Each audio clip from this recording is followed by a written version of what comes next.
Kiswahili? Kiswahili sawa sana.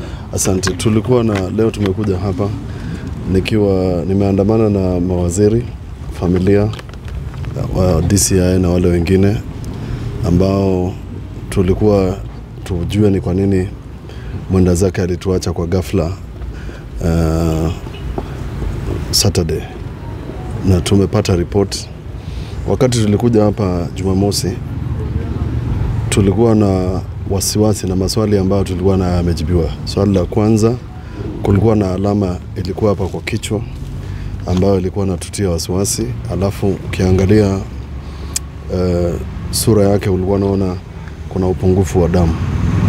Kwa hivyo maswali haya yamejibiwa kwamba roho yake ilipasuka na ikafuja damu, na inawezekana wakati jambo hili lilikuwa naendelea ndio alikuwa anafanya, alikuwa anahisi kwamba ako na kitu tunakiita na kimombo gas. Alikuwa ameanza kufuja na inawezekana pia aligongwa wakati aidha kizunguzungu akipatwa na hiyo janga, ndio alama ilikuwa inaonekana kwa kichwa.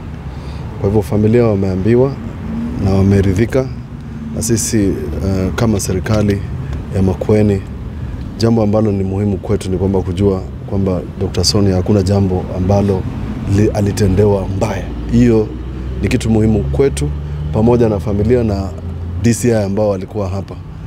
Kwa sababu mtu akifa ghafla kitu kama hiyo, maswali mengi yameibuka. Nimepigiwa simu na watu wengi sana, magavana, PSS, mawaziri ambao walifanya na Dr. Sonia, na ni vizuri tumepata majibu, ili pia familia ambao wako hapa na marafiki wapate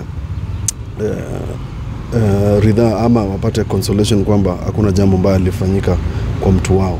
Na sisi kama serikali tujue kwamba ni jambo ambalo linatokana na maradhi ambayo yalikuwa mwilini tangu miaka 12 iliyopita.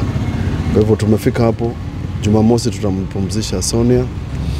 Sisi tumepata nafasi, tumeonyeshwa kila kitu. Mimi nimeonyeshwa na familia wameonyeshwa, na kwa hivyo hakuna maswali mengine ambayo yatatokea. Burial permits itapatianwa hapa tukitoka. Jumamosi tutampumzisha waziri Dr. Sonia Nzilani. Asante.